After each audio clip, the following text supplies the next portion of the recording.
Hi, Anne listeners. If you enjoy audio narrative content produced by me, then I encourage you to check out The Case of the Greater Gatsby, an original scripted mystery comedy podcast by Shipwrecked Comedy. Set in 1940, The Case of the Greater Gatsby follows detectives to the stars Fig Weinstein and Ford Phillips as they investigate the murder of author-turned-screenwriter F. Scott Fitzgerald. The show recently returned from hiatus and will be releasing new episodes through the end of 2024. Here's a bit of the trailer, and if you'd like to hear more, just check the link in the show notes to listen and subscribe.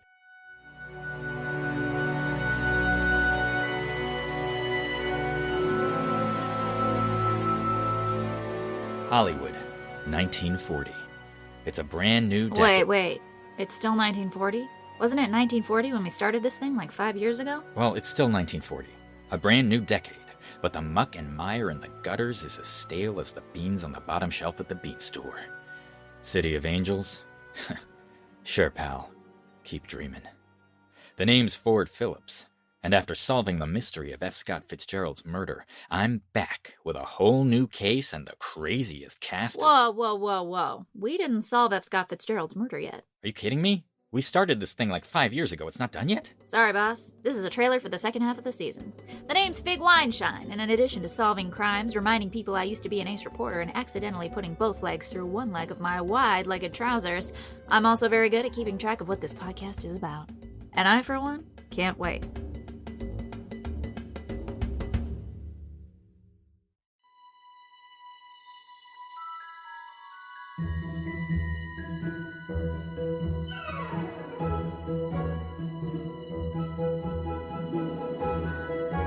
Anne of the Island.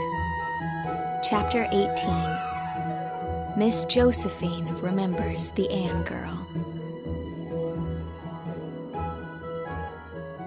When Christmas holidays came, the girls of Patty's Place scattered to their respective homes, but Aunt Jamesina elected to stay where she was.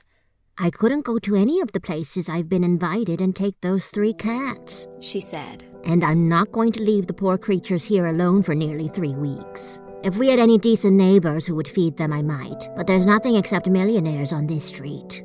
So I'll stay here and keep Patty's Place warm for you. Anne went home with the usual joyous anticipations, which were not wholly fulfilled. She found Avonlea in the grip of such an early, cold, and stormy winter as even the oldest inhabitant could not recall. Green Gables was literally hemmed in by huge drifts. Almost every day of that ill-starred vacation it stormed fiercely, and even on fine days it drifted unceasingly. No sooner were the roads broken than they filled in again.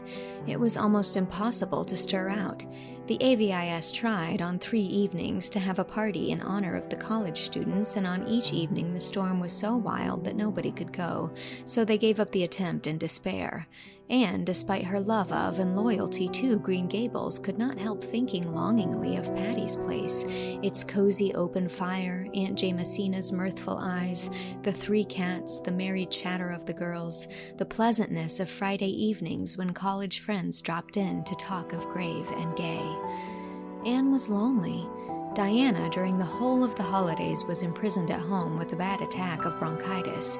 She could not come to Green Gables, and it was rarely Anne could get to Orchard Slope, for the old way through the haunted wood was impassable with drifts, and the long way over the frozen lake of shining waters was almost as bad. Ruby Gillis was sleeping in the white-heaped graveyard. Jane Andrews was teaching a school on western prairies. Gilbert, to be sure, was still faithful and waded up to Green Gables every possible evening, but Gilbert's visits were not what they once were. Anne almost dreaded them.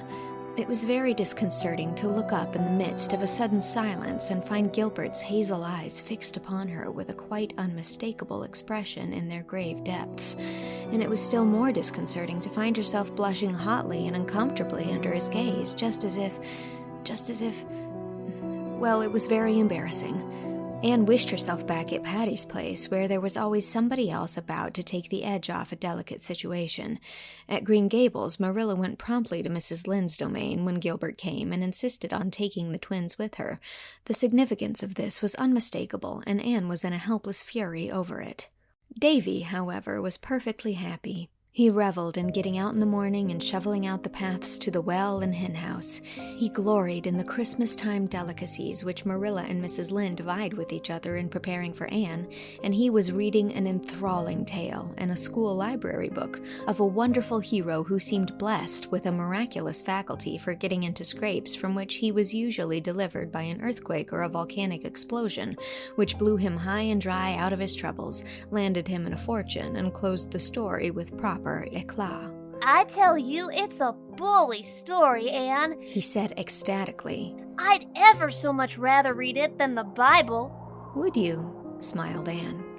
Davy peered curiously at her. You don't seem a bit shocked, Anne. Mrs. Lynde was awful shocked when I said it to her. No, I'm not shocked, Davy. I think it's quite natural that a 9-year-old boy would sooner read an adventure story than the Bible. But when you are older, I hope and think that you will realize what a wonderful book the Bible is. Oh, I think some parts of it are fine, conceded Davy. That story about Joseph, now it's bully. But if I'd been Joseph, I wouldn't have forgive the brothers. No siree, Anne. I'd have cut all their heads off. Mrs. Lynde was awful mad when I said that, and shut the Bible up and said she'd never read me any more of it if I talked like that. So I don't talk now when she reads it Sunday afternoons. I just think things and say them to Milty Boulter the next day in school. I told Milty this story about Alicia and the bears, and it scared him so he's never made fun of Mr. Harrison's bald head once. Are there any bears on P.E. Island, Anne? I want to know. Not nowadays, said Anne absently as the wind blew a scud of snow against the window. Oh dear, will it ever stop storming? God knows, said Davy airily, preparing to resume his reading. Anne was shocked this time. Davy! She exclaimed reproachfully. Mrs. Lynde says that, protested Davy.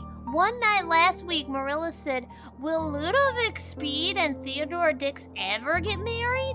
And Mrs. Lynde said, God knows, just like that. Well, it wasn't right for her to say it, said Anne, promptly deciding upon which horn of this dilemma to impale herself.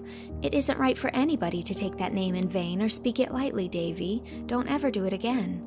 Not if I say it slow and solemn, like the minister? Queried Davy gravely. No, not even then. Well, I won't. Ludovic Speed and Theodora Dix live in Middle Grafton, and Mrs. Rachel says he has been courting her for 100 years. Won't they soon be too old to get married, Anne? I hope Gilbert won't court you that long. When are you going to be married, Anne? Mrs. Lynde says it's a sure thing. Mrs. Lynde is a... began Anne hotly, then stopped. Awful old gossip, completed Davy calmly. That's what everyone calls her.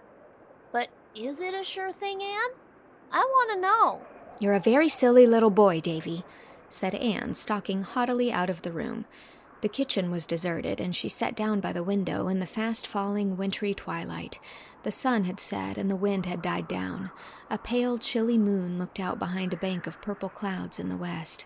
The sky faded out, but the strip of yellow along the western horizon grew brighter and fiercer, as if all the stray gleams of light were concentrating in one spot. The distant hills, rimmed with priest-like firs, stood out in dark distinctness against it. Anne looked across the still, white fields, cold and lifeless in the harsh light of that grim sunset, and sighed. She was very lonely, and she was sad at heart, for she was wondering if she would be able to return to Redmond next year. It did not seem likely. The only scholarship possible in the sophomore year was a very small affair. She would not take Marilla's money, and there seemed little prospect of being able to earn enough in the summer vacation. I suppose I'll just have to drop out next year, she thought drearily, and teach a district school again until I earn enough money to finish my course. And by that time, all my old class will have graduated and Patty's place will be out of the question. But there, I'm not going to be a coward. I'm thankful I can earn my way through if necessary. Here's Mr. Harrison waiting up the lane, announced Davy, running out. I hope he's brought the mail. It's 3 days since we got it. I want to see what them pesky grits are doing. I'm a conservative, Anne, and I tell you, you have to keep your eye on them grits. Mr. Harrison had brought the mail, and merry letters from Stella and Priscilla and Phil soon dissipated Anne's blues. Aunt Jamesina, too, had written, saying that she was keeping the hearth fire alight, and that the cats were all well and the houseplants doing fine. The weather has been real cold, She wrote.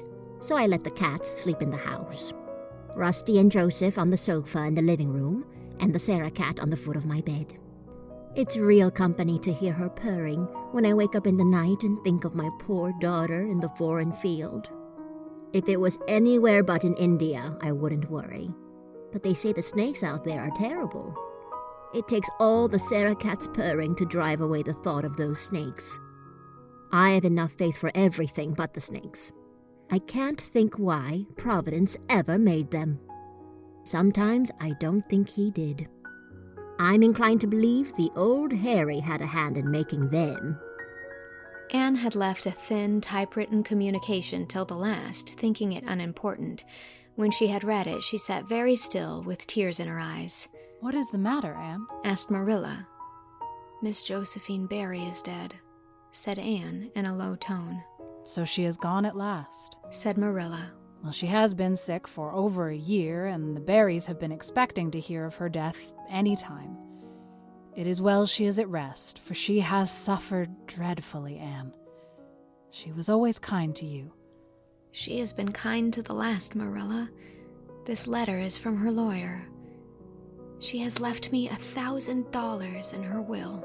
Gracious, ain't that an awful lot of money? Exclaimed Davy. She's the woman you and Diana lit on when you jumped into the spare room bed, ain't she? Diana told me that story. Is that why she left you so much? Hush, Davy, said Anne gently. She slipped away to the porch gable with a full heart, leaving Marilla and Mrs. Lynde to talk over the news to their heart's content. Do you suppose Anne will ever get married now? Speculated Davy anxiously. When Dorcas Sloane got married last summer, she said if she'd had enough money to live on, she'd never even been bothered with a man. But even a widower with 8 children was better than living with a sister-in-law. Davy Keith, do hold your tongue, said Mrs. Rachel severely. The way you talk is scandalous for a small boy, that's what.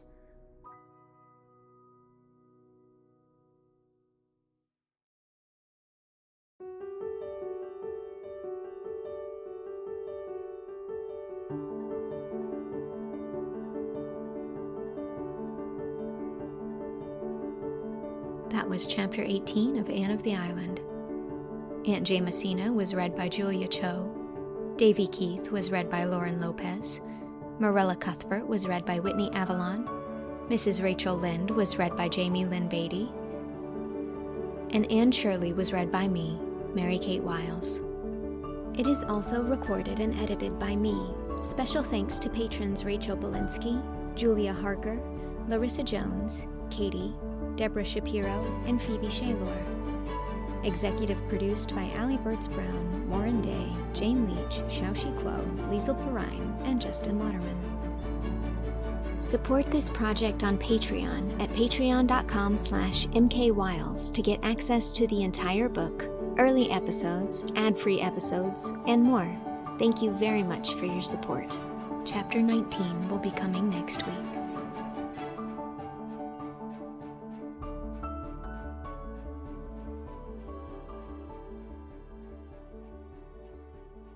This podcast is sponsored by BetterHelp. Therapy is a safe space where you can share what's on your mind, whether it's stress, sadness, worries, or relationship issues, without fear or judgment. The therapist is there to listen, ask questions, and help you see things from new perspectives. They can provide insights and teach techniques to manage emotions, reduce stress, and make positive changes in your life. While therapy can be costly, there are affordable options available, like online therapy platforms. BetterHelp is the sponsor of this episode, and they are on a mission to make starting therapy easier. BetterHelp is a platform where therapists and their clients can communicate effectively and get the most out of therapy. Starting therapy is easy with BetterHelp. Fill out a questionnaire and you will match with a therapist in as little as a couple days. One of the best features of BetterHelp is that if the first therapist doesn't feel like the right fit, you can easily switch to another one until you find someone you really connect with. They carefully make sure therapists on the platform are well qualified, and their customer support team is there to help if you have any questions. If you're struggling and think you'd benefit from a therapy session, click the link in the description or go to betterhelp.com/Anne and get 10% off your first month of therapy.